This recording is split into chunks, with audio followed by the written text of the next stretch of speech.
Hello and welcome to episode 90 of the Arena Regulars podcast. I'm Zach. And I'm Jeff. And we're your source for weekly drunken Magic the Gathering arena content. That's right. We're regular dudes drinking some irregular beers, talking about Magic the Gathering, and in particular, their online client, MTG Arena. Yeah, that's right. I know I said weekly. As I was saying that, I was realizing it's just written down that way. Wait, it's a little bit less weekly now. I got a bit busy. I was shooting a movie over the last 3 weeks, so apologies for not getting episodes out. So I think from here on out, we'll get them when we can, but schedules may be crazy. So be prepared for that, I guess. Yeah. Anyway, each episode we bring a beer, we drink Jeff's, then drink mine, rate them on a scale of bronze to mythic, and choose the best for last. So with that, Jeff, what's on tap? Okay, this week we have an American Pale Ale by the name of Sky Bison from Long Slice Brewery. It's 5%, and I liked the little blurb on the side. It said, our first beer brewed on our brick and mortar brewing system. Originally as a test batch, we loved the resulting beer so much that we decided to keep brewing it. Thought that was kind of fun. But the main reason I brought this one is twofold. The first is that I don't know what the difference between a bison and buffalo is. Okay. And the second was in honor of celebrating the Buffalo Bills' victory. Now, it comes with a little asterisk because I bought this before the Bills game, and those of you listening in the future will know that the Bills did not win. So I still wanted to bring this forward as my beer of choice for the week, but yeah, my reasons kind of fell apart there at the end. Yeah, that's a bit rough. And everyone should also know that Jeff and I are in a fantasy league, fantasy football league together, and we're actually playing against each other this week. And the final game is happening at this moment. So we will know by the end of this episode who wins the week. But this isn't really about that, though it might be because we might talk about it. Yeah, it's not looking good for me. So anyway, we have some Magic news. Main thing, and it's the topic of this episode, is we just had the first Arena Championship this last weekend, September 24th and 25th. Yay! We've been kind of waiting for this as far as like when they had announced the new like play system back in May or whenever it was. This was a really exciting event to be like, once a year, we're going to have a big arena championship. It's with 32 players. They come in, they battle out for spots at Worlds and Pro Tours and money. I don't know. I feel like we should just jump right into talking about it because that's what the whole episode is going to be about. We're just going to be kind of decompressing over the weekend. But Jeff, do you want to give just a little overview of like what happened this weekend, but like what was the structure basically going into this tournament? Sure, yeah, it's crazy to think this was in May. It's so long ago that it was announced or whatever. Yeah, so for starters, this is sort of like an old school format, a little different than what they've been doing more recently. So the first 3 rounds of this event were draft. So they split the 32 players into 4 pods of 8. They all did a draft, and they played 3 rounds, sort of like a standard 8-man pod draft of Dominaria United. And then the rest of the event was Alchemy Constructed. And it's worth noting that the top 8, again, was a little different than if you've tuned into some digital events in the past, where like it was a double elimination system that they had for a while. This top 8 was, again, just a lot more like traditional, just like quarterfinals, semifinals, finals, and I believe the finals was like best 2 out of 3 matches. So a little more weight given to the finals there, but otherwise like kind of like old school Pro Tour format where they started with draft, then they played constructed, and then day 2 like just blends into the top 8, and the top 8 is just each round is do or die. Yeah. And like I'm kind of new to that. I wasn't paying attention as much around the some of the paper tournaments, and so I've been watching a lot of these other ones, and I liked it. I thought that being able to do well. First of all, when we had Worlds last year, draft and then constructed is so awesome. I really want to keep that around. I'm a huge fan of like having limited be a part of Magic and be a really big part of Magic. So I'm very happy to. It's also a nice way to start a tournament where it's like. If you don't know the constructed format, you can just like watch people draft, and then you hear a lot about the draft format, and then you get to see how the games play out, which is really cool. And I want to keep that up. So, kind of, I'm happy that that's what the structure was, except for the constructed format was not necessarily what I was hoping it was going to be. I don't know. They had announced this a few weeks ago. I don't think we've talked. I don't think we've had an episode since they announced it was going to be alchemy. What were your thoughts when you first heard it was alchemy? So before jumping into that, I just want to agree with you that I really like this old school format style. Having draft and constructed mixed, especially when it's an event that's supposed to be like the best arena player, I think makes a lot of sense. Like, you know, arena draft is just as big, if not bigger, if you listen to our collection building episodes, just as big a part of arena as constructed is. So I almost would have liked to see them squeeze 2 drafts in. But I understand that on day 2, like the draft got kind of kicked away, so they had time for the top 8 kind of thing. But yeah, it'd be nice because the old school Pro Tours were both days started with the draft, and then the rest of the day was constructed. And I think that would have been cool to bring back here. But I'm glad they got at least 1 draft in. Yeah. As far as the constructed being alchemy, no, I did not expect that. I was pretty surprised. So on the one hand, I understand that like Wizards made a bet. They made a bet with alchemy, and so they kind of have to support it. Like they want to get it out there. They want people to play it. On the other hand, it's like the timing is so like it goes completely against what alchemy is. Like the idea of alchemy is, okay, once standard gets stagnant and stale, you can turn to alchemy where we can be constantly fine-tuning cards. You know, the format will have diverged from standard, and, you know, now you get sort of double the fun. When standard's good, you get standard. When standard's not good, you get alchemy. So to do it when standard is literally at its most exciting, right after rotation, is insane to me. Yeah. Like standard, this is like peak standard. Exactly. Absolute peak. And I don't, like, I know people are complaining about whatever standard because there's certain colors that are overrepresented, but what I don't understand is... Did alchemy look like it fixed that? No. And it's like the thing for me is that I think you're right, is where alchemy was presented to us as if it was going to be this thing that would, if standard's bad, we can play alchemy and vice versa.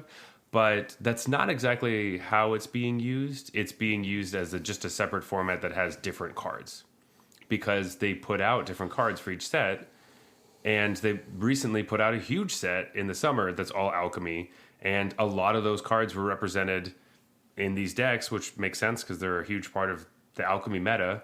But yeah, like you're saying, I don't see why we didn't play standard why didn't they play standard when we're so close to rotation, which is so fun.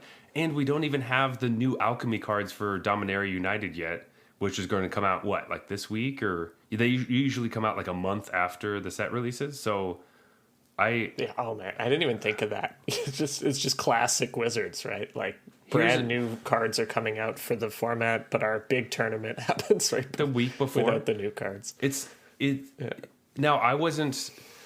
I have a lot of things to say about this, and I feel like I have a lot of things to say, but I also was not extremely present for a lot of this. But I've read a bit about it and was doing my best to research some of these things. But I'm fairly upset with like everything that happened. Um, yeah, I guess maybe okay. Not there's a lot everything. to talk about. Yeah.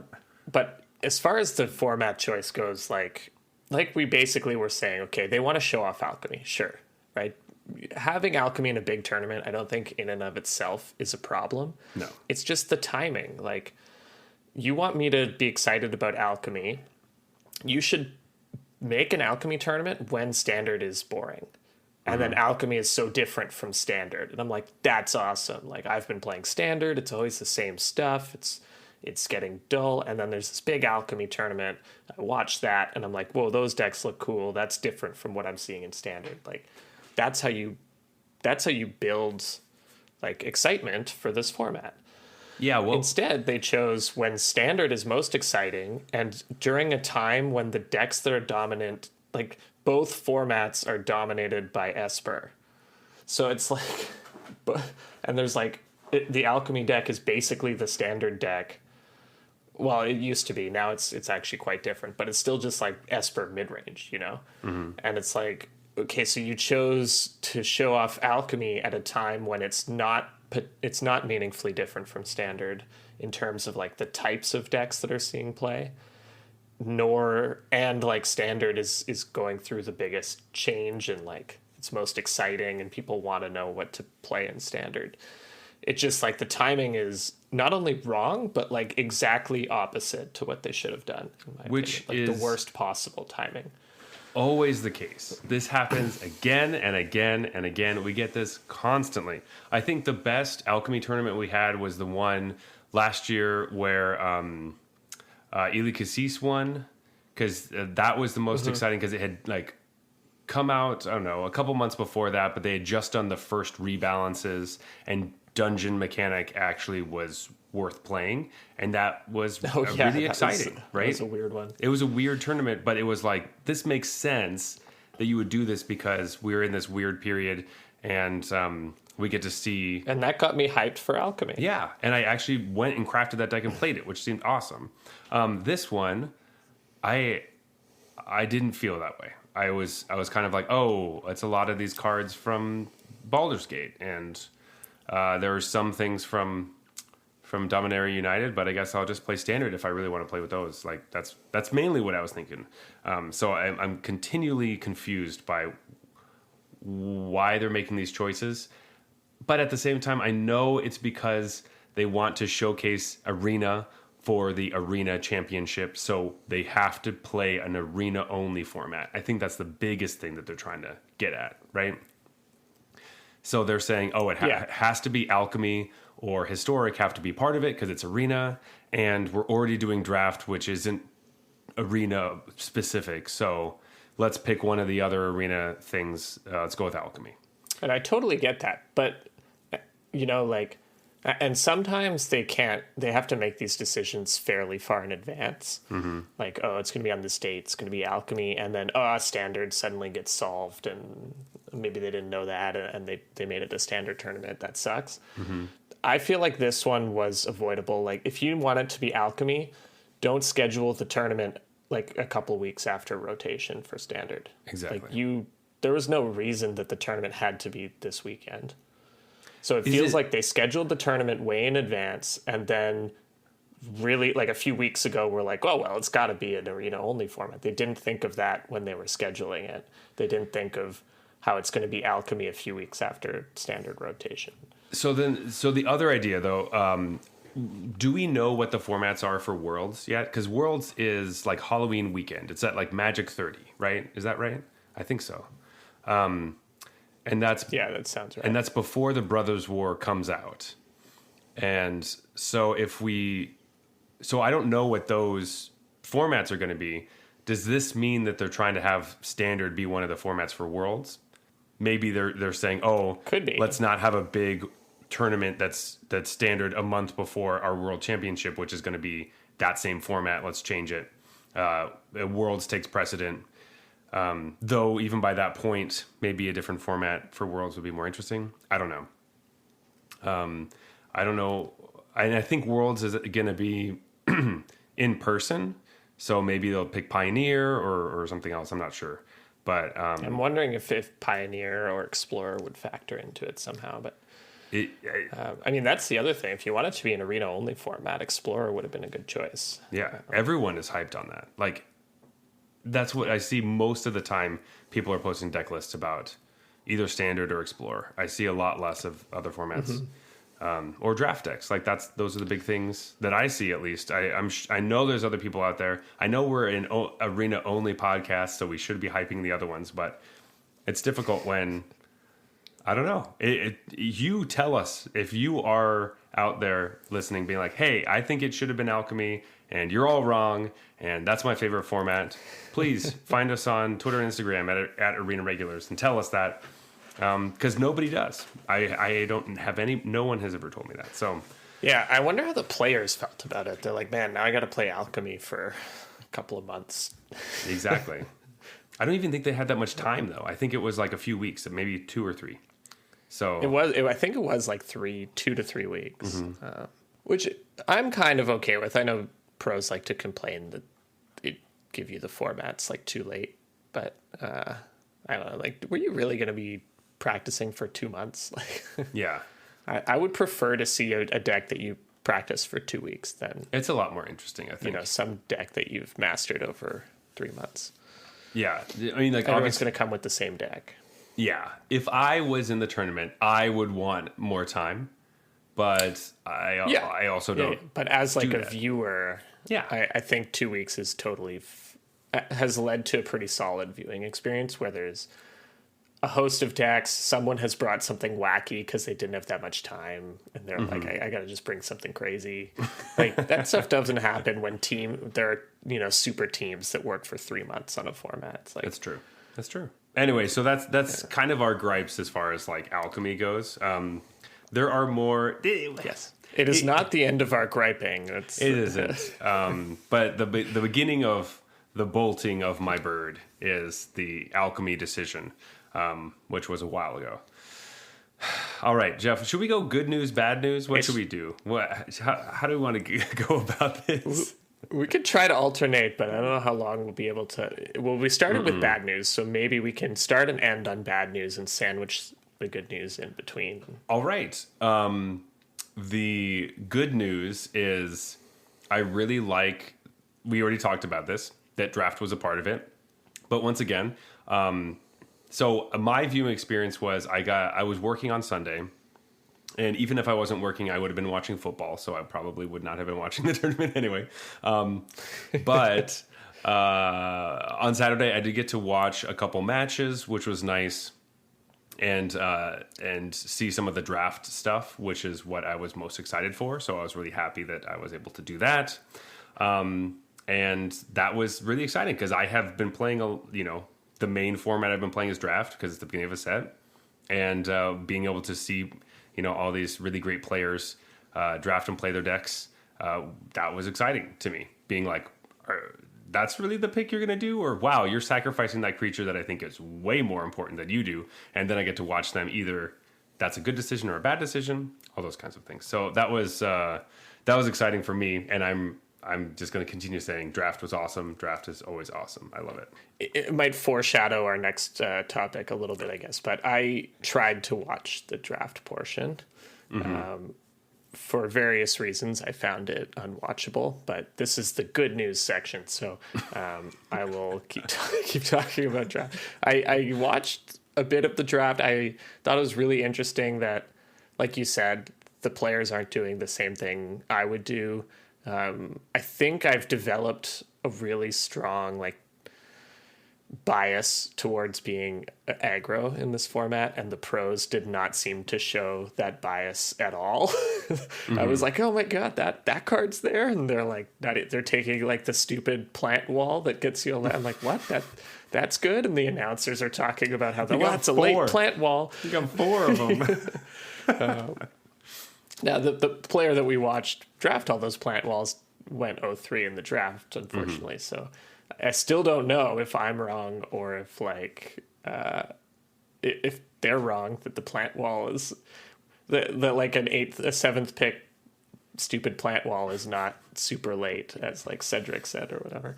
But Yeah, it was definitely interesting because the two drafts that I was able to watch, very, very different than I would have navigated either of them.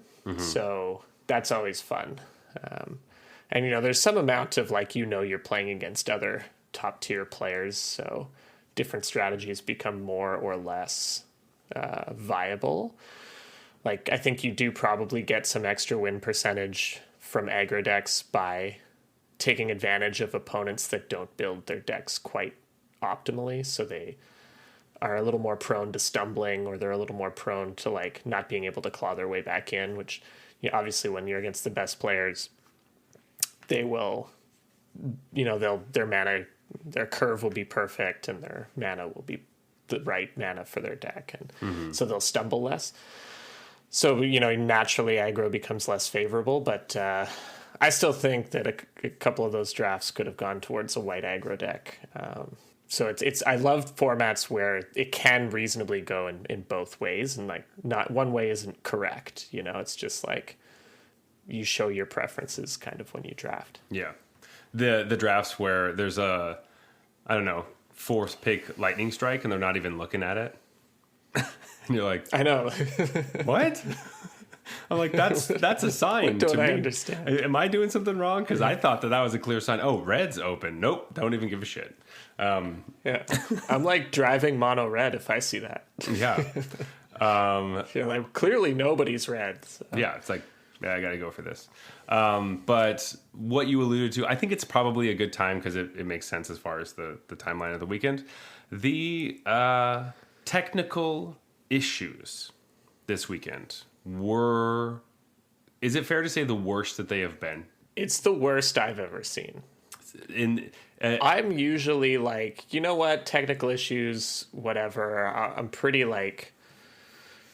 lenient or like accepting, I guess, of those kinds of things. I genuinely found there was a point where I found it unwatchable. Yeah. And it was a lot of audio stuff. I mean, like, Jeff and I have had our own fair share of technical issues with the podcast. So we are familiar with... Literally, as we speak, my camera is blurry as hell. So we're not like amazing at this. But we also don't have a lot of money and it's not our job. So the fact that when I was going back and rewatching the VODs, and I just had to turn off the sound because I could not handle listening to two people talk who couldn't hear each other, or they're glitching out and like nothing makes sense. And the video seems okay, so I'll just like not listen to commentary and just have it silent was better. Because wow, there was a lot of stuff. But yeah, I think the word unwatchable is correct. And like up till that point, before the audio issues started kicking in, it wasn't like working properly. No. I mean, it was at like, I don't even know what the resolution was, but it felt like it was like 240p or something. If you were a new player who didn't know what the cards were from a blurry outline of the card, then you would be out to lunch. Yeah. Which I think is like, a lot of people are like, oh, whatever, the cards are a little blurry. It's like, it's a big deal if you don't draft a lot and don't know what every card does. Like, yeah, it's a big deal. That makes it really hard to follow. Yeah, and it's a big deal when you're starting to play Alchemy, where I don't remember all the changes that they've done because they've done changes. I don't know. And if I can't read the card or I can't mouse over the card, none of that stuff works. The Discord channel is, they're jumping out and we're seeing split screens randomly. All that stuff. It was, shout out to the commentators for doing a good job of trying to keep it together, because I could see that being really difficult. And it's not all of their faults, really. There's a lot of other moving parts, but it's something we've complained about for every single tournament that they've had, through all the league weekends, through every tournament we've ever talked about. There's always been some issues. And it's always kind of the worry of, is this going to be bad or is it going to be okay? This one was very bad. Yeah. So. And like one of the things I wanted to bring up that I noticed. So the first player that we we're talking about that we saw draft, they always start with the player that you watch draft. So it was Jason Yee, and we watched them in their first match. And they had the cameras up, and so you could see Jason in their camera. But it was pretty clear from their camera that they were on a couch. And so I'm thinking, okay, so this person, like, they're streaming from like a MacBook or from a whatever, might not be a MacBook, it might be an HP EliteBook or whatever. It's a laptop because they're sitting on their couch. And then Wizards is re-streaming this person's laptop stream from Discord through Twitch. It was already a bit buggy when they used to do that for MPL members that literally was in their contract. They had to stream, so they needed a stream-capable computer. Now we have like arena players, because it's just the arena championship, arena players who happen to qualify. And it's nothing against Jason. I'm just saying, like, Jason plays from their laptop, expecting, a MacBook, even a top-end MacBook, to stream through Discord and then pick up that stream and stream it. Of course, the resolution is going to be terrible. Like, it's just starting all of the like lazy decisions they made in production for we'll just restream through Discord. And because, like, that was already an issue, and it's just getting compounded by the fact that you're basically not requiring that people have really good internet connections and really good computers now, which the MPL was kind of forced to have that because they had to stream for their contracts. Yeah, and I actually noticed that I'm fairly certain it was a MacBook. This is no shade against MacBooks. I have one.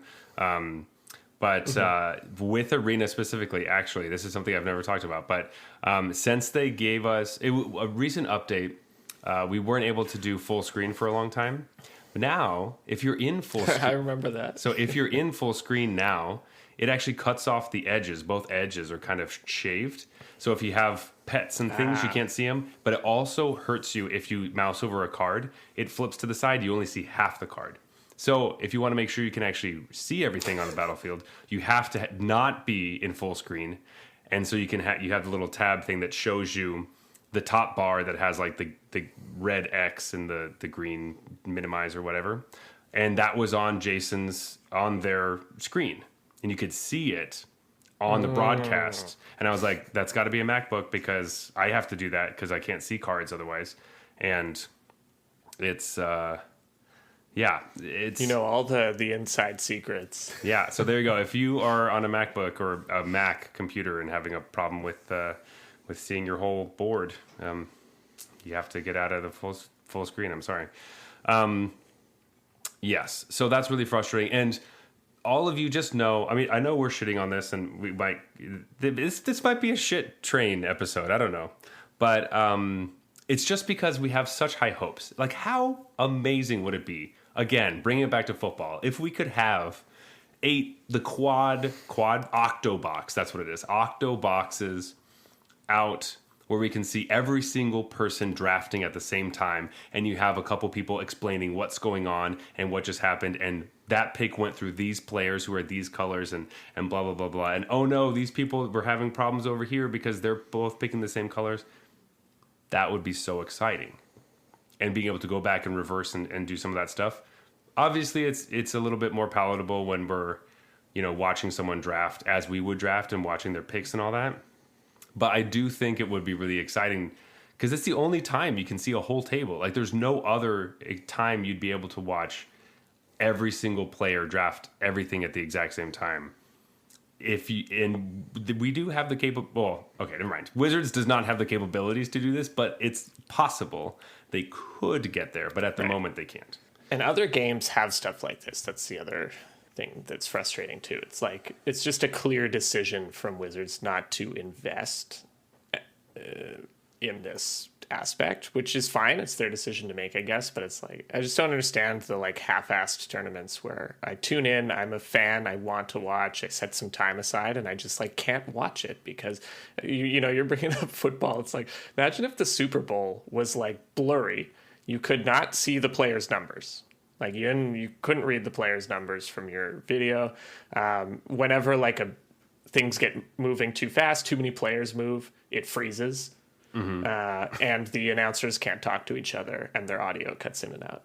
What the hell was that? Like, obviously the Super Bowl is a completely different production and like the level of money that's being generated is completely different. But like, that's essentially what's happening. This is the Arena Championship. Exactly. It is like the big tournament that, it's the dream you're selling to competitive arena players.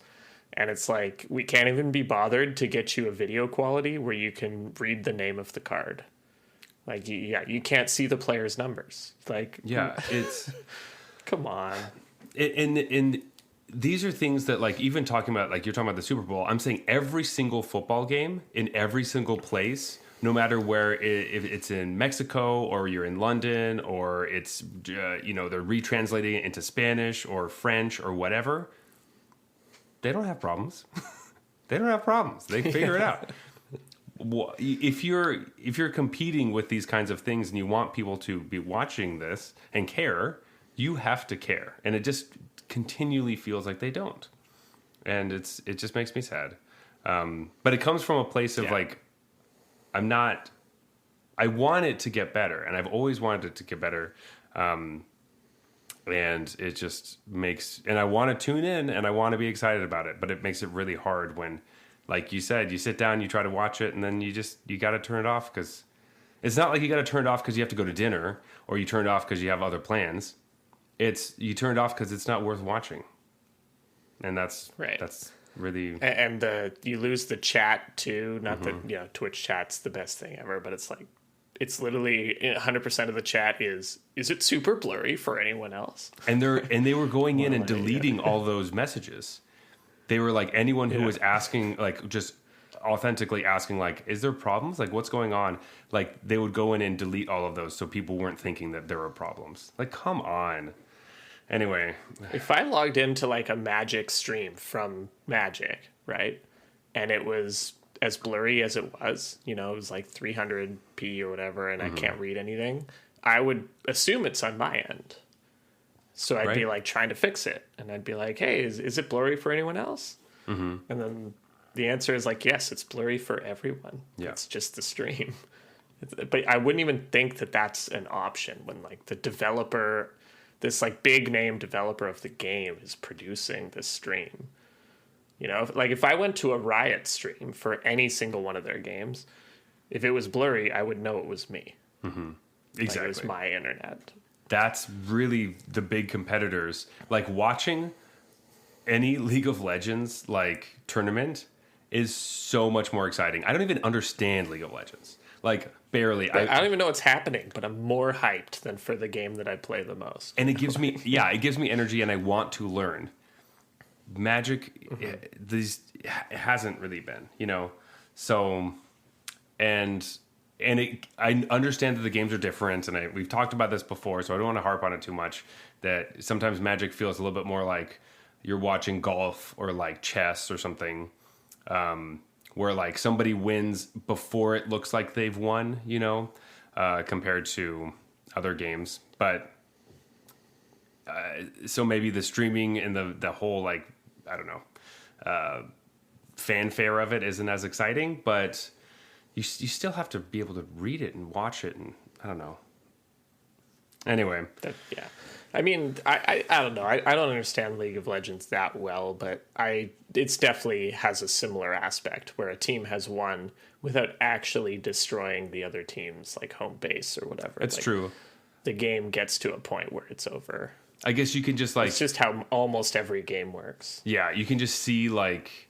I think it's easier to see when there's a big battle or something and you see all the people survive or whatever or die. And you're like, oh shit, there's a team kill. It's a little bit easier to see than, oh, this person's 2 for 1 in 3 turns will become the reason why they won, Yeah. There's also, like, in games like that, the games that are quote-unquote non-games, where one team just, like, steamrolls the other, it's because the other team did something awesome. Like, the team that steamrolled did something awesome. Magic has a lot of, like, non-games that weren't really anyone's fault. Or, like, because of great plays either. It wasn't like, it was Yeah. just like, that was just a non-game. That sucks. It's a non-game because of variance, and that happens. Right. Which is something you accept by playing Magic, because there's no way around it. Yeah. But and luckily Arena does help us a little bit. You know, they smooth things out. I guess not in best of 3 though. But If you believe Twitch chat, then the shuffler's actually rigged. So that's true. That's true. It is rigged. it's rigged against the Twitch chat user that is commenting. They do keep track of that. You know how they were going and deleting all the other ones? Well, they write down everybody else's names, and then they cross-reference it with your Arena. That's why I wrote like "great stream!" like 10 times. Yeah, just didn't try they to get some good draws? They gave you like 10,000 gems, right? Yeah. I'm loaded now. Yeah. Wow, what great picture quality. Oh. But it was very difficult actually. I had to write it in such a way that it was clear I wasn't being sarcastic. Yeah, that's difficult. Very difficult to do. Yeah, I got one. I knew that this was tricky once, but Amy the Amazonian was commenting one of them. And I really like Amy, and I like her streams a lot. They're a lot of fun. And she was wearing a blazer that had flames on it, like actual flames. And so I wrote Amy and then I put fire emojis. And then they got rid of it because they were thinking that I was saying that, I don't know, something about her looks. But I was like, no, she literally has a jacket that is on fire. Anyway. But, Come on, Zach. I know. I'm horrible. You needed to put a jacket emoji. I know. See, Amy jacket fire. Amy jacket fire. See, I should have asked you first because I would have been able to figure that out.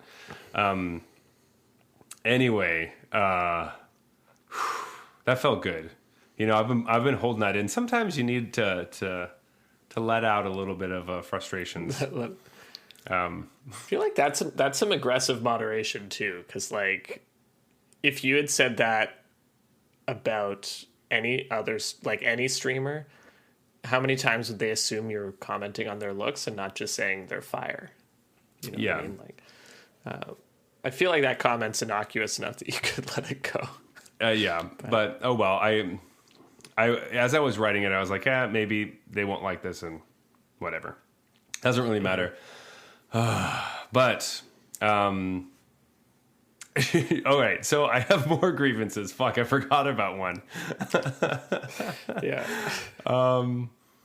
Do we want to go on a beer break before we go to the next bit? I was going to say we have to talk about something good before we talk about another grievance. Okay, but let's the good thing I want to talk about, we can take some actual time on. So let's go to that beer break. All right, let's go to a beer break then, and we'll come back with some good news. This beer break is brought to you by our patrons over on Patreon. That's right. You're already supporting the show just by listening, but if you want to support the show even more, the Patreon is the best way to do that. Plus, you get to vote on your favorite co-host by clicking that big old button that says Buy Jeff a Beer. Or picking the button that says Buy Zach a Beer. So go to patreon.com/arenaregulars to vote on your favorite host. Or, if you prefer beer emojis to actual beers, then you can find some of those over on our Discord. All right, Jeff. I got a beer for us. Okay. It is called... After all that complaining, I need a nice cold beer, so... Yeah. So this one is called Coastal Wave. It's from Lost Craft Brewing Company. It's an IPA, and it's 6%. But the reason it's called Coastal Wave is because it's a combination between East Coast and West Coast IPAs. So they're looking for a hoppy bite of grapefruit and pine. So it's going to be kind of hazy, kind of juicy, but also kind of, other hoppy flavors. So we'll see if this kind of, I don't know, lives up to the hype. If we can distinguish both. I don't know. Yeah. I can get behind this. Yeah. I like the idea. I like the idea of a lot of things in this episode. It sounds nice. Will it deliver? No, some of the ideas just weren't good. It's not always just the execution is poor. That's true. with that, let's dive right back into the Arena Championship with more things I'm upset about. Just kidding. It's not going to be all things I'm upset about, but fairly close. So, where should we start going into the alchemy portion of this tournament? We could sort of break down the metagame a little bit. Basically, so it's a small tournament. That's one thing to remember. It's like sometimes you get this data back and you're like, oh wow, that's crazy. Shocking. But these small tournaments tend to be that way. But the biggest player in this tournament is Esper mid-range. That would come to no surprise to the one of you that has been playing alchemy consistently. From my perspective, it was kind of like I haven't played in months, and then I tune back in, and it's the same deck that's the best.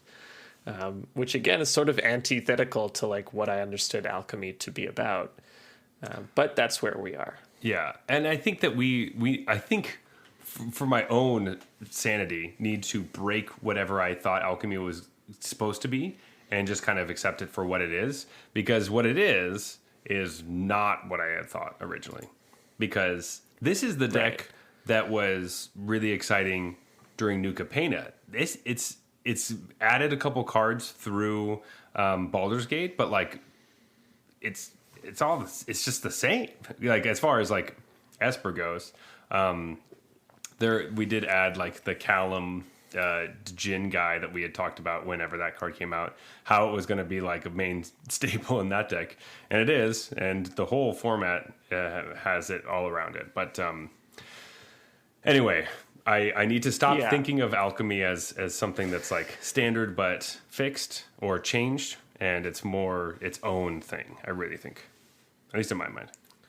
Yeah, with every like alchemy additional set being as powerful as they are, it's pushing that way. I think the thing I missed, or maybe not missed, but like underappreciated, was what were we calling them? 6-sided cards.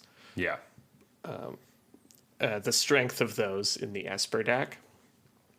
So basically, if you haven't tuned into alchemy for a while, the reason Esper is so good is basically a single card called Diviner of Fates. They released what was this like? This is New I don't Capenna. remember when this card was. I think it was New Capenna Alchemy. Yeah, right.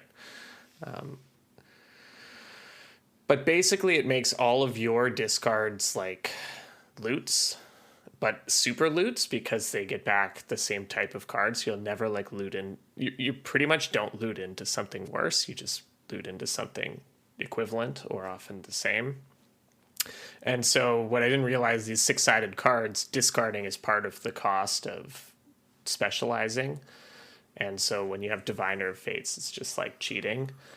And then they printed Liliana, and like Liliana's super busted when you have Diviner of Fates, because your opponent discards and I guess it's rummage, not loot, but whatever. It's like, that's a really unbelievably powerful +1 for a 3-mana planeswalker. You discard and I loot. Like, that's crazy. And like, basically it's discard tribal, and it's extremely good. And all of the cards like stand up on their own, even without Diviner of Fates, and then the deck just goes into overdrive. And if they have a Diviner of Fates, they just never ever run out of gas, and actually like generate more gas by doing things they would do anyways. Like the Kaleem you're mentioning, again, wants you to discard, and with Diviner, it's just like kind of stupid. So it's like instant speed, and Diviner only lets you do it once a turn, but you can do it on your opponent's turn. So it's just like, when you watch the deck play out, it's not surprising that it's the best deck, and it just makes you wonder if Diviner of Fates should be left as is. Yeah. Because it's ridiculously good. And it's been strong for 3 sets now. Since it came out, it was like the best card, the best deck. And it continues to do that. So we'll see if there's any changes after. I remember playing against it when it first dropped and being like, ooh, that card feels a little too good. And now here we are, like months later, the biggest tournament in the format, and it's, unchanged and still everywhere. Yeah. Except for the fact that in our, I guess our top 8 had a good amount of it, but spoiler alert, it doesn't win, and it doesn't even get to the finals. Right. Yeah. So that's one thing about it that kind of pushes towards it's not going to get it won't get banned, but it won't get rebalanced, even though I still think it's just ridiculous. As we're looking at these decks, I want to again highlight another one of my grievances, something that bolts my bird. It may be the last thing. I'm hoping it's the last thing that bolts my bird.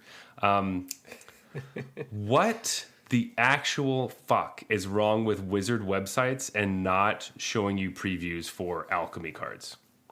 Like, this is a alchemy tournament. You're forcing me to care about alchemy, but you won't let me look at a deck list that has all the cards in it? What? On the official magic.gg website, where it breaks down every deck from the tournament and shows you, they show you all the cards that are, I don't know, regular standard set cards. You can mouse over them, and it gives you a little picture. And then there's another section that just says other, and it's every card that's in alchemy that isn't, it's like been changed for alchemy, and you can't mouse over it. It gives you no preview, and you have no idea what it does.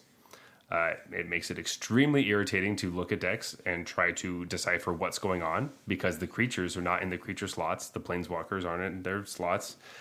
Or I guess maybe they are. There aren't any.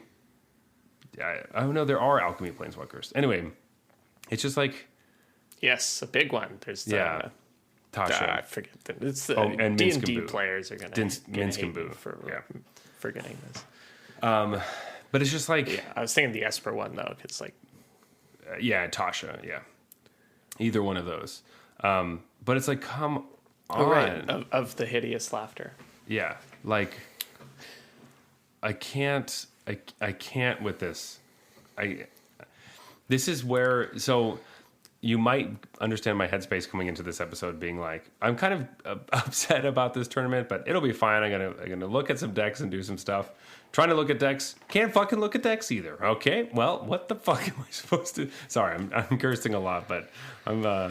You might not, but often Jeff and I try our best to be as positive as possible and not get really peeved. But this might be the closest way. I'm like, I'm getting mad. Get a little mad.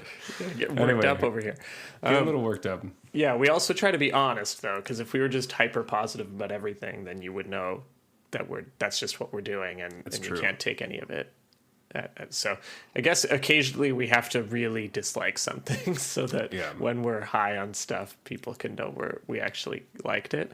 Mm-hmm. I noticed that too. I actually tried to look at the deck lists when they were published before the tournament, and I was like, oh, come on. Like, the alchemy cards don't work on your alchemy tournament page for deck lists. Come on. Like, I don't understand. Why are you making this so hard to like? Especially since those are the only cards I didn't know. Everything Exactly. else, I'm like, I know what this card does. I don't need a picture of this card. I need to know what, like, Kaleem does, because it has 8, it has, like, every a deck, novel of text on it. It has a scroll and bar. It's in every deck. Like, yeah. And I've never played it or against it. So it'd be nice to be able to read that, Wizards. Or Tasha. Like, I don't remember what Tasha does. I haven't played against it or with it. it doesn't mill. That's what I know. So it doesn't that mill. was just like laughable. It was just a laughable start for me. It sounds like for you it was like the cherry on top of like frustrations about the event. For me it was like, oh, we're off to a classic Wizard start of like weird tech problems that should be like literally trivial to fix, but they just won't fix it. I also observed that, but just at the other end of the spectrum. So for me, it was kind of like just a chuckle, a shake your head, like classic. I'm going to have to like open a separate tab and Google the cards that are in this person's deck. Yeah. And I was like, fuck that. No way. I can't. So, Jeff, I was know like, you I'll wanna... just read them during the match. Nope, can't do that either because you can't mouse over it. We don't have to keep diving into that, but I'm sure everyone's so excited to hear us complain about everything. But it's one of those episodes. Jeff, do you want to talk about the second biggest deck that came into this, and what probably everyone's going to play after this because it's the one that did really well. Okay, so you want to talk about the best deck of all time? Yes, and the one that you like the most, and all you know what I'm talking about. Yeah. So I don't know if we actually mentioned it. Esper mid range was 8 players, so that's like 25% of the field. But there was like Esper control and then Esper aggro, and they were all sort of the same. They were all Diviner of Fates decks. So we could kind of lump that all in. It's probably pushing like 40% of the metagame, just Esper. But the deck that you're alluding to is Rakdos Sacrifice. 4 players brought that, so 12.5%. And I was actually surprised to see quite a bit of variation in the deck lists. So it wasn't all like the same deck, which I, as a Rakdos Sacrifice aficionado, appreciated. But this deck, is the other sort of talk of the tournament because of the 4 players that played it. 3 of them made the top 4. So this may have been the right deck to bring to this event. It seems like the Esper matchup must be good. And so, like with small tournaments like this doesn't mean that Rakdos is better than Esper. It just means that these people built their decks knowing that Esper was going to be half the field and got paid off for that kind of thing. But yeah, I love this archetype. It's also it's not super surprising because, I don't think our listeners have to listen to me talk about sanguine brushstrokes any more than I already have. But that, to me, that in terms of raw power level, that's like close to Diviner of Fates. I think Diviner of Fates is just a more like raw power level card, but sanguine brushstrokes is up there. And so, making a deck that tries to take the most advantage of what the second best card in Alchemy makes sense to me. This one just seems, it seems like the deck that I'm never great at playing, but always lose to.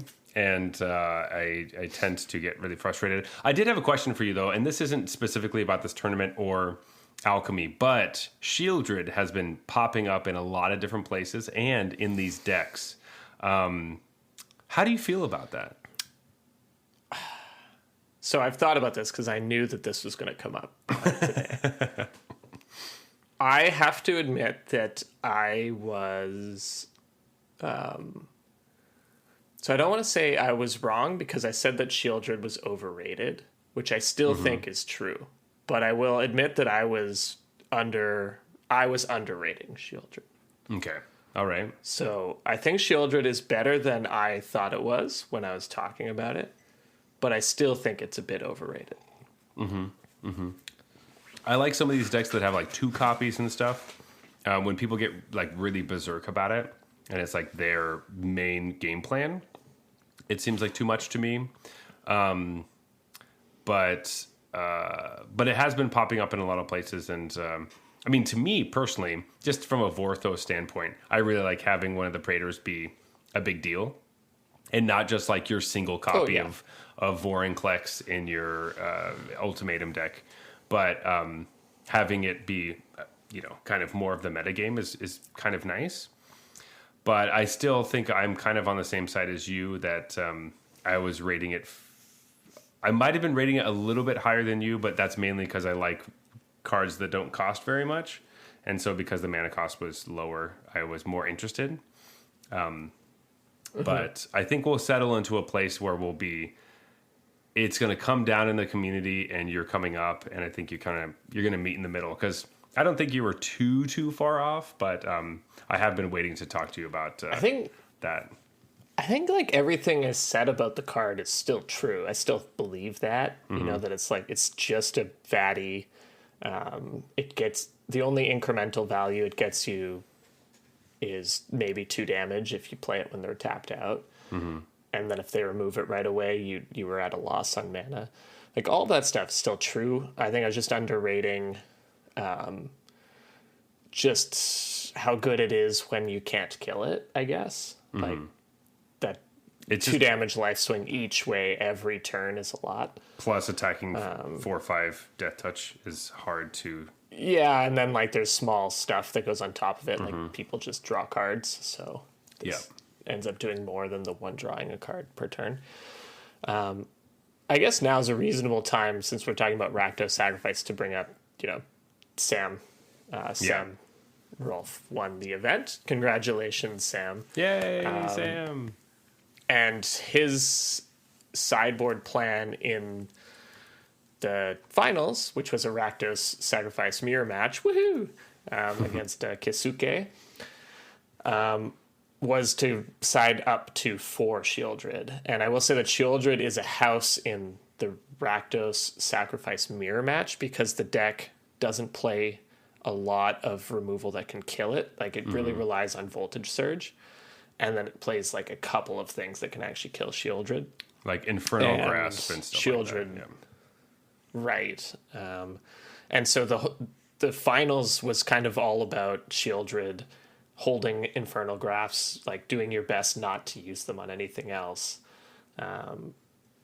And, like, some players got into trouble because they would hold that Infernal Grasp and the Shieldred never came, and then they just had a Infernal Grasp in their hand all game that they really should have played earlier.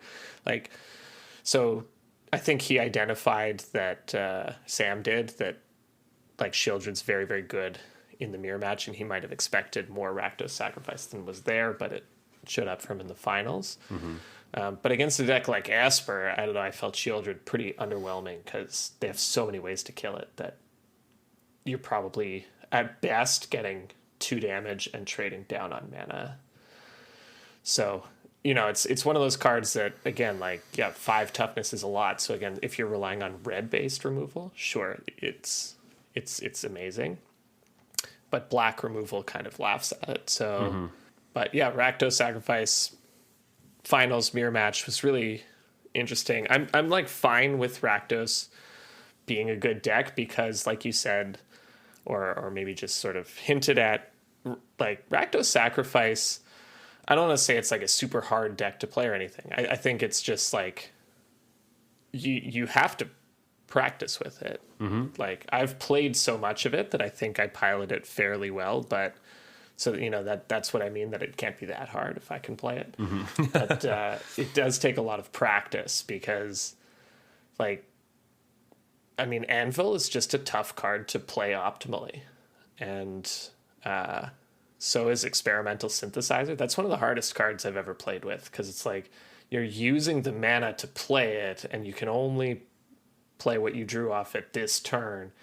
And it happens so often that you're like, you have 3 mana, and you're like, do I play the Synthesizer to try to hit a land? Do I like play it and risk hitting a 3-drop that I can't cast, or hitting my Shieldred that I can't cast now? Like, it's a very difficult card to play.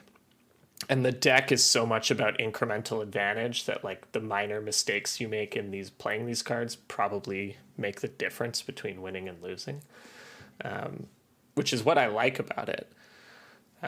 But it also explains why, in the hands of, like, the best players on Arena who have practiced a lot, that it kind of bubbled to the top because, it's like the brainstorm effect. Right, when you give the best players Brainstorm, it looks busted. But when you give us ordinary Joes Brainstorm, it's like, wow, this card stinks.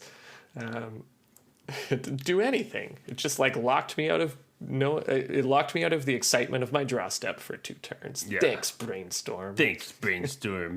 No, I agree with that. I think my biggest thing with, definitely Experimental Synthesizer is difficult to use because I'm almost always snapping off just trying to look for a land. But most of the time I just don't add right because there are so many different things that ping off so many other things. that it's a lot. Oh yeah, it's pretty mathy too, which is why I like it. Yeah, which is why you like it, Dr. Math. And I like just turning things sideways, which is usually how I go. Oh yeah, I win a lot of games with this deck without ever attacking. So. Which it just sounds so dull to me. Because I'm usually the one. Except maybe like Voldaren Epicure turn 2 attack on the play kind of thing. Yeah. Get in one, baby. Get in for one. That's the reason I'm going to win. Which sometimes does happen, which sucks. Man. But so I would suggest you'll see a lot of. I was going to say you're going to see a lot of Rakdos midrange and Rakdos Sacrifice and Esper midrange in Alchemy, but you're going to see those decks in a lot of other places too, because they're just dominating right now. In every format, Standard we're seeing Esper midrange decks. Rakdos Sacrifice is in everything that you can play on Arena, basically. You'll find a version of that. So if Anvil is just that good a card that every format. I don't think it's a good deck in Standard, unfortunately. Like, you really are missing the one powerhouse that is Sanguine Brushstrokes in Alchemy. I think it's viable in Explorer. I think it's viable in Standard, but not great. And I'm sure it's a historic deck. I just haven't played any historic. But the Anvil synthesizer combo is just like good enough. It's a good enough engine that. It's good. Although Keisuke wasn't playing synthesizer, which kind of blew my mind. Because like when I build these decks, I start with 4 synthesizer, 4 anvil. And Interesting. Try to fill out the rest. Because I like synthesizer, but I'm not like I don't feel like I lean on it. But that must be I usually feel like I'm too dumb to play it sometimes. So I'm like I don't always love drawing it because I'm like do I like this? It's one of those cards that's like impossible not to make mistakes with it. It's like it's just too complicated, and it's also a little too random. Like you're gonna have to make the whatever play is like the highest likelihood of working out, but it's not always gonna work out. I usually which is what I like about it. Yeah, I like 1-drops that you can play on turn 1 and don't feel bad about. And that card you could feel bad. But You've never played on turn 1. Exactly. Actually, I have played it on turn 1, but that was like very specific circumstance where I knew that I would get the card down the line, and it gave me something for like my anvil that I wouldn't have otherwise had. Yeah, it's like 1-drop synthesizer, 2-drop anvil. Turn 3, sack the synthesizer for get the a extra card, and get a dude, ping him. And so for me, I always like I love turn 1 plays. And because that's a 1-drop that isn't really a turn 1 play, it goes down in my rankings as far as like how much fun I have playing it, not as is it a good card or not. Because I know it's good, I just like it less because I'd rather play something on turn 1. So just a bit, I don't want to say everyone who is in the top 8, but we're looking at, like you were saying before, 3 Rakdos Sacrifice decks. We have 3 Esper mid-range decks and then an Esper control deck. So that's really 4 Esper decks. But then the last one that I kind of want to look into a little bit is we have a domain control deck. It didn't do very well in the top 8. It made top 8 and then kind of scrubbed out. But I was just surprised to see that we had any sort of domain anything in Alchemy.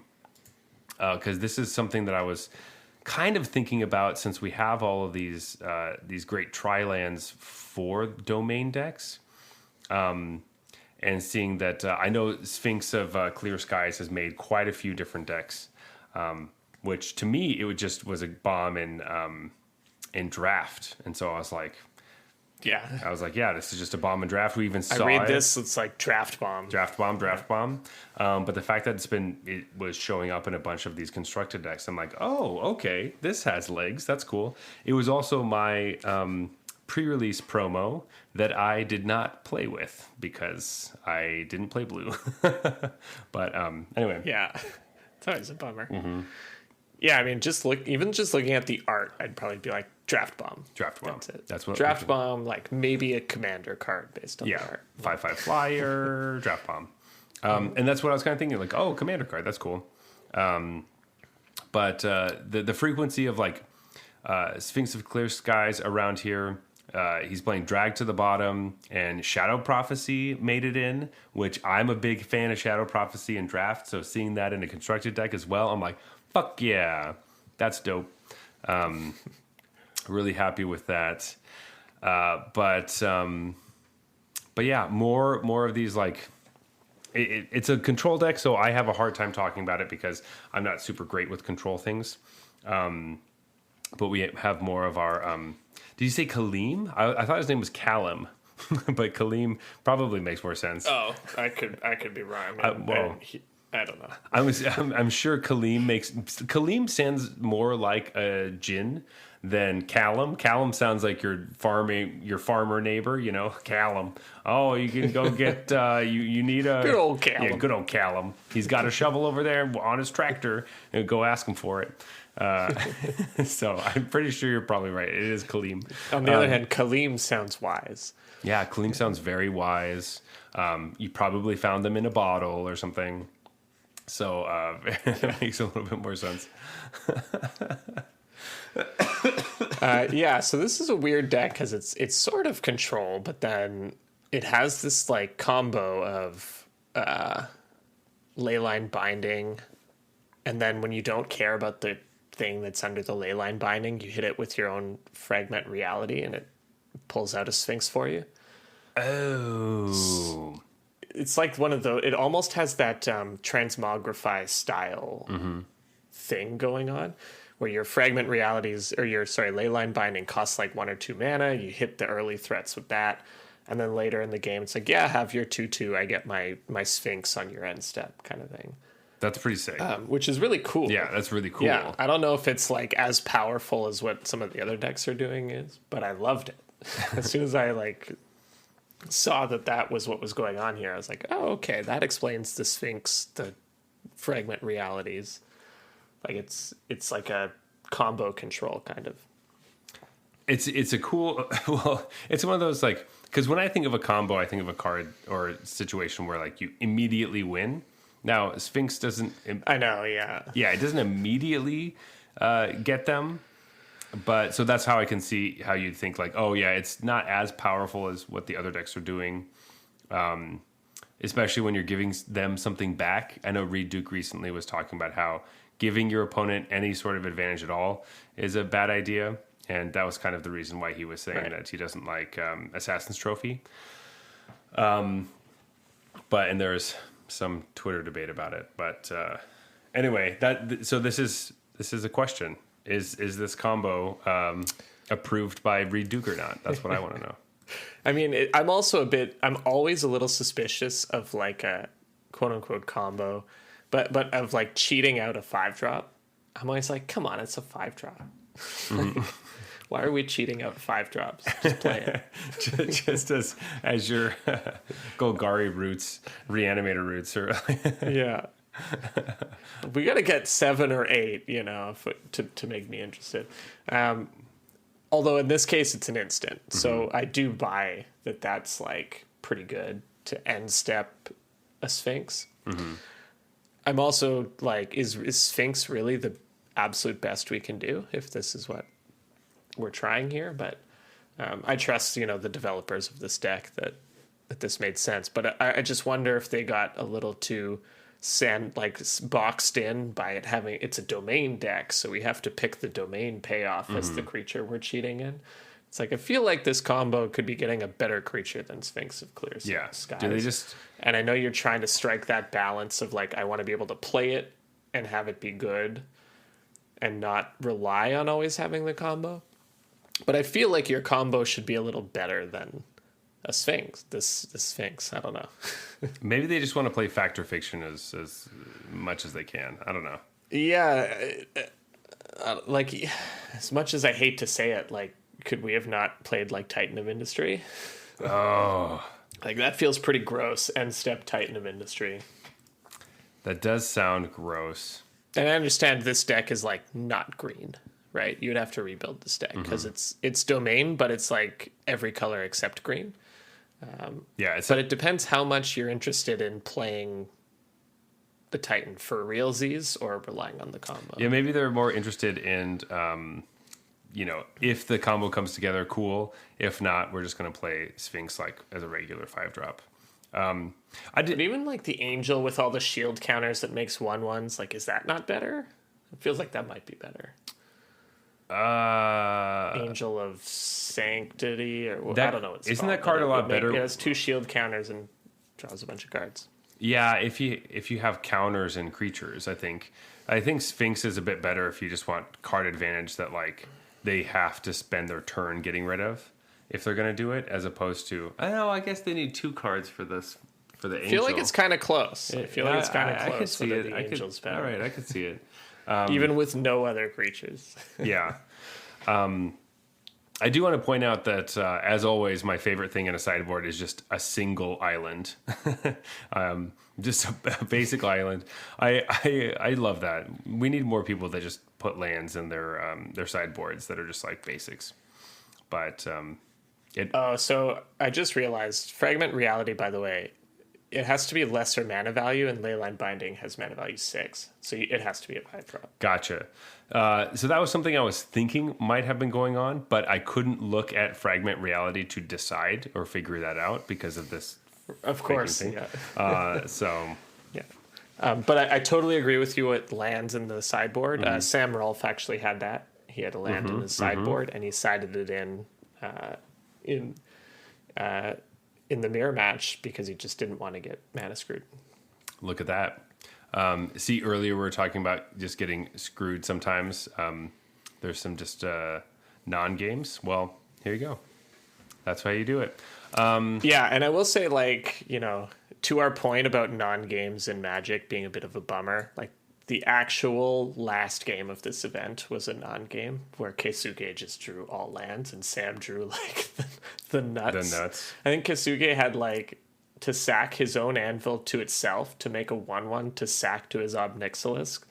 That was, like, his play. And then Sam just killed both Ob Nixilis and then played, like, a bunch of, I think he might have played 3 Sanguine Brush Strokes. Oh, jeez. 2 anvil, just like dunked on him. Yeah, there's no way. The game before it was really good, but that game in particular was like, really, it's kind of like the ultimate showdown in the game, and it's just like Keisuke is just like, they're both just smiling because it's like whatever. Yeah.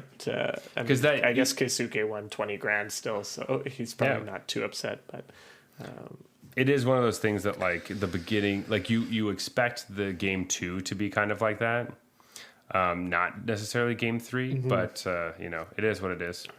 So, what you gonna do? Yeah, I think they both mulled to 6. They both had to keep, and then Sam drew better. And that's not to take anything away from Sam. He played amazing the whole match, from what I could tell. So it's like just kind of a bummer that they had such a good back and forth, like 3 matches, and the very last game that decides it all is kind of like a shoulder shrug. Well, I think a lot of this event kind of felt like a shoulder shrug to me. So fairly fitting, I think. That's the best way to describe it. Like, it felt like it just felt like it was like a tier 2 event. Yep. It didn't feel like the arena championship that is like, the yearly best of the best, like $30,000 prize. Like, it just felt like, if I tuned into like a random tournament that I found on Melee that had like, and it's like, oh yeah, it has like 30 people playing, they're just having fun playing some alchemy. That's weird, but okay, they decided to play alchemy. They're having some technical issues. Like, that's what this felt like, like, and I was like, yeah, okay, makes sense. I like what they're trying to do, but, support an up-and-coming tournament organizer, but this was obviously a flop a bit. They only got 30 players. They only, not like, oh, I get to tune in and watch the best of the best compete. But I do want to end it with something positive. Okay, give us something positive, Jeff. So for those who don't know, what they did with this event was they made an event on Arena where you get to play the decks of one of these players. And I think that was a really good idea. So basically, I think the event, like, they made it a competitive event to qualify for the next one. I like that idea. I still think they should have done like hey, like, play the best players' decks, and it's cheap, and like anyone, you just jump in and do it. But I like where their mind's at, where the tournament is. You get to play the decks before the tournament before like the arena tournament happens. You get to choose which deck you like, and you get to change your deck between rounds. Like, you get to pick their decks and then play with it. I think that was a really good idea. I think they could expand upon it by not making it solely for competitive players, because what they made it into was like a qualify for the next one idea, which I think is cool. But I think it'd be, if you want more engagement, they should have made it like free or like 500 gold or something. Maybe have both versions. And they should have made it that you can pick anyone's deck. But I really did like that event. I played at it and I had fun with it. And so I thought that was just a really nice idea that's like, hey, just pick one of their decks and take it for a spin. And at the added touch that you're allowed to change between rounds, because in competitive events you're not normally allowed to do that, was nice, because maybe I want to try as many decks as possible. Yeah. No, that seemed super Spoiler, cool. I did not. I just played Sam Rolfe's deck the entire time. But then that was what I was going to say. Because I played Sam's deck, I was like rooting for Sam in the tournament. If I had been able to like watch more of it in the finals, I would have been like, yes, Sam. But I was like checking the results, like, Sam's winning again. Like, so Sam had a bad limited start, and then he just rattled off Alchemy. Sort of similar to like Utah's Worlds win, where lost to the first few and then just rattled off, just was unbeatable with their deck. But because I liked Rakdos Sacrifice, that Sam Rolfe's deck was the one they chose as the Rakdos Sacrifice. Like, they tried not to put multiple of the same archetype. Yeah. And so I was playing Sam's deck the whole time. And then when I was watching the tournament, I was like, yeah, go Sam. Like, we played the same deck, man. That's awesome. That's so cool. See, and the thing is, like, I didn't know that this event was happening until you had sent me something that, like, oh, I was doing this thing. And I knew that there was a surprise invitational, or not invitational, but play-in event. But they didn't tell anyone what it was until, like, the day it happened. And... Or maybe it was or the day before. I think I got an email. Yeah, and like I see that's cool to, like, obviously because they don't know or anything, but like they could have told people, hey, the Arena Championship is happening soon. There's going to be an event where you can play some of the decks. Like, that's all you have to say, and then people can get excited. Like, right. That's I don't know what the secrecy is about it. What's that about? Did they have a different idea, or what? Like, maybe they were like, hey, it's going to be where you can play their decks, but currently our website isn't working. You can't like see the alchemy cards, so we want to fix that before we. Oh, for sure, so yeah, absolutely. Actually, like, look at the deck. That's definitely what it was. God. But that is super cool. That is why I was looking at them. I saw the event, and I was like, let me go check out these decks that I'm allowed to play. And then none of the alchemy cards wored. And I was okay. How am I supposed to pick which deck I want to play? I'll just pick the Rakdos Sacrifice deck then. It's smart. You know what those cards do. But that is awesome, and I do love it when Worlds comes around. That's coming up in a couple weeks. Where you could play the Worlds decks. So keep an eye out for those things, because I really think that those events are awesome. And I do agree with you that it's fun when those events are for newer players or for anybody. But I am happy that they do have a little bit more weight ones as well, where you can actually qualify with. I would like for them to have both, because if it's like a low gold, low reward thing, I probably wouldn't have played it personally. But also, I think you're trying to like pull in people into the alchemy universe. That's like what they're trying to do with this event. And this only pulls in, like, I'm still not interested in alchemy. I just was curious of playing like a competitive event. Exactly. So I don't know if it fulfilled what they were looking for. I think they should probably have like both versions.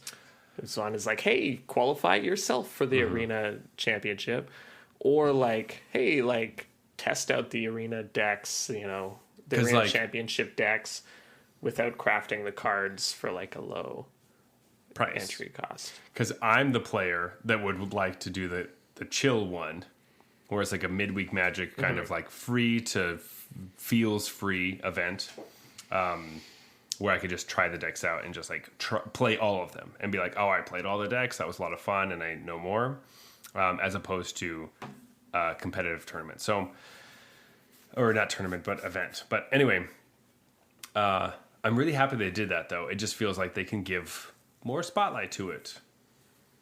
I need to give... Yeah. You can do cool things, Wizards, and there's cool stuff you are doing. There's some... It's a little disjointed, and it always has those issues. Yeah, exactly. It doesn't quite fit together. So close. And I just wanted to reiterate again, like the playing the deck and then rooting for that player effect was real. So that just another reason to get as many people in on it as possible, where they can be like, oh, I like this deck. Then they might tune in and see how that player is doing of the deck that they were playing, right? So exactly. I think that's awesome. I really like that. And if I knew more about that beforehand, I probably would have been more invested. But I was also shooting a movie, so this one snuck up on me. Anyway, Jeff, let's go to last call. Well, nobody was playing like Aura's deck, so Of course not. Why would they? Yeah. Just kidding. It Oh, wasn't an option. So. Shota did draft Ivy. Went 2-1 with the deck, but it looked like there was a possibility that Shota was going to get 3-0 with Ivy, and that was a big part of the plan. Was playing. Yeah, but Shota spells. going 3-0 with something means nothing about the quality of those The cards. whole game plan was flyers, pump spells. Ivy is both of those things. So, not a pump spell, sorry, but it cares about it. But Shota probably could have taken that deck into the alchemy portion and still done relatively well. That's what I'm saying. Like, we don't know that means that Ivy is That's because Ivy's really good. It confirms that Shota is good. I'll agree with that. Shota made the top 8. Anyway, Jeff, let's go to last. I'm actually really impressed with Shota now if he can play Ivy and actually win. So I'll show you one day. Anyway, let's go to last call. Let's talk about some beers and then get this show wrapped up.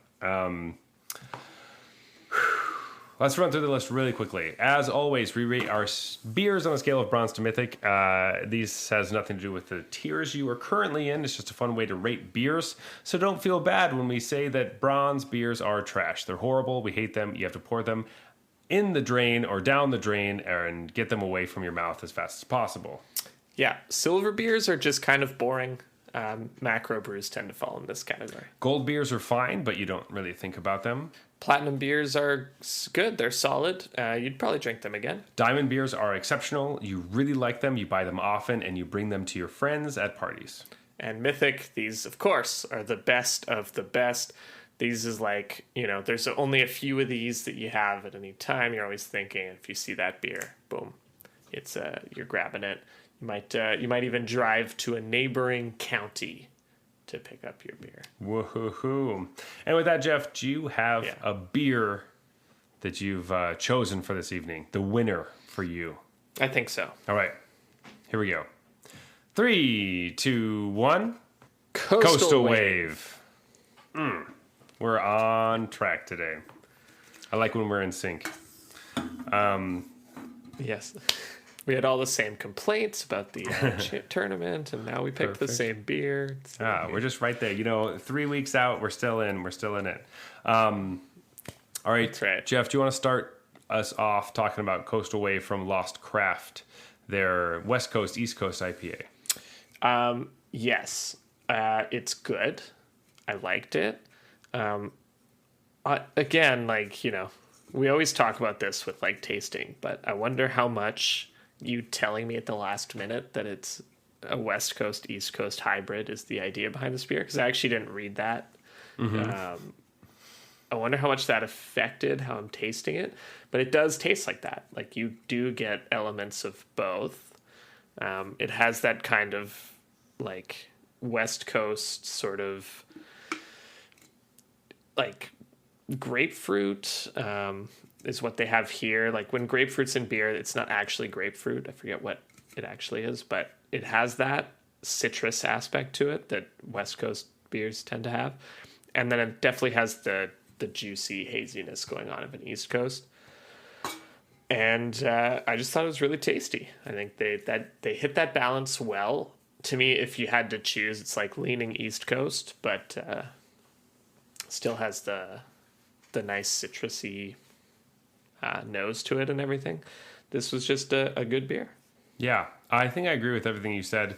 I'm interested in whatever you're talking about what they put in that makes it taste like grapefruit, but it's not, in fact, grapefruit. That is exciting. So get back to me on that whenever you know. But, yeah, this felt like a really nice marriage between the two coasts, and I really like this. I think, I didn't have super high hopes with this. Maybe I didn't have super high hopes for a lot of things this episode, but I'm going to give this a diamond. I really liked this beer. I'm probably going to go get more. Yeah, I was thinking diamond for this as well. And I was in line with you where I was thinking that I wasn't expecting much from this beer, which also sort of probably has an effect. But before I forget, the fact that we just said diamond and like we're talking about our beer system and all that, and how like the tier you're in does not describe like your quality of player. It just made me think of, so in the finals they do these bios, right? Like in the whole tournament they do the bio. They're like win percentage in this format, number of games played or whatever. So they did the bio for the finals, and it was like best constructed rank on Arena, like, or the way they said it was really interesting. I think it was highest constructed finish or something. It's like Keisuke Sato, like fourth. And like, and then all of his stats. And then it's like Sam Rolfe, diamond. It's like, best constructed finish, fourth, and then diamond. It's like, Sam just doesn't play the ladder. Like, Yeah.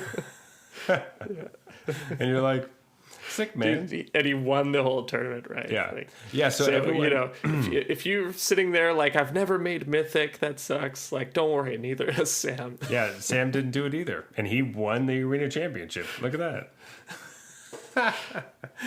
Oh my God, I love that. That's so good. Another reason why the Arena ladder is just a fun place to be, but don't put too much weight in it, I think. I love that, though, because he either qualified through limited, finishing top whatever on the limited ladder, or he qualified with some other means that just didn't ladder up, right? Yeah, So I think that was the case. Some other tournament or something. That's so funny. I love it. Anyway, diamond for Coastal Wave. Sky Bison. Jeff, what do we think about this beer? I also liked this. I thought it was pretty solid. It's good. I like it. When I finished drinking it, I assumed this was going to win, maybe because of the aforementioned low expectations for the other beer, which again, I don't know why. Maybe it's the can. It's got to be the can. But we both just like looked at it and we're like, it's probably not good. Yeah. So I don't know what made that happen. But no, Sky Bison's pretty solid. Like, it's a good American pale ale, I'd say. Yeah, I agree. It's so funny. Everything you said, I drank this. I was like, this one's going to win. And then tasted the other one. I was like, actually, I don't know. So yeah, I actually don't think it was diamond when I was drinking it. But it's very solidly platinum for me. Yeah, this is like a definite platinum. Pretty good platinum too. Where I was like, the other beers probably like low platinum, so this is going to win. Was kind of my expectation for how it would go. I think I'll have to go and pick up some more of these because I originally had more in my cart, and I was like, you know what? I don't need to buy that much beer, and I only grabbed one of each. I should have bought more. So I'll go back and do that. Rookie mistake. Always with the rookie mistakes over here. Anyway, that's going to do it for us. It is now closing time. Get it done. You can always find us at the Arena Regulars on Twitter and Instagram. Not the Arena Regulars, just at Arena Regulars. You can also find us on Arena occasionally under the username Arena Regulars Podcast. Unfortunately, that account has made it to Mythic, so it's unlikely to win the next Arena Championship. That's right, yeah. If you want to talk to me personally, you can find me at Zulberg, that's Zeulberg on Twitter and Instagram. But Jeff, where can they find you? The best place to contact me is on our Discord. That's right, the Arena Regulars. We have our own Discord. We love to throw deck lists around. We love to chat. And we love to, well, actually, I was going to say we love to complain, but I don't think we really complain on there. We don't. We mainly, we talk a lot about when people trophy, and we like to celebrate each other whenever you're in an event and win. So that's how I knew that Jeff did well in that tournament and qualified for whatever the next thing you're qualifying for. I guess I don't exactly know what it is, but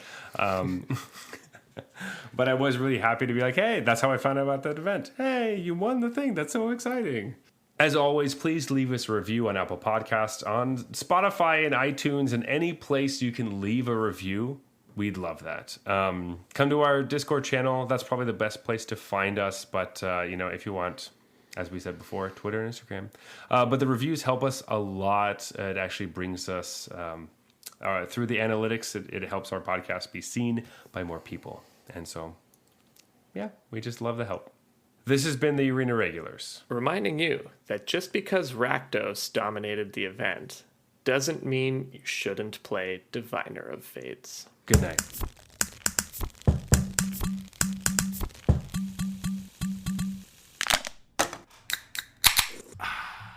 All right, that's fine.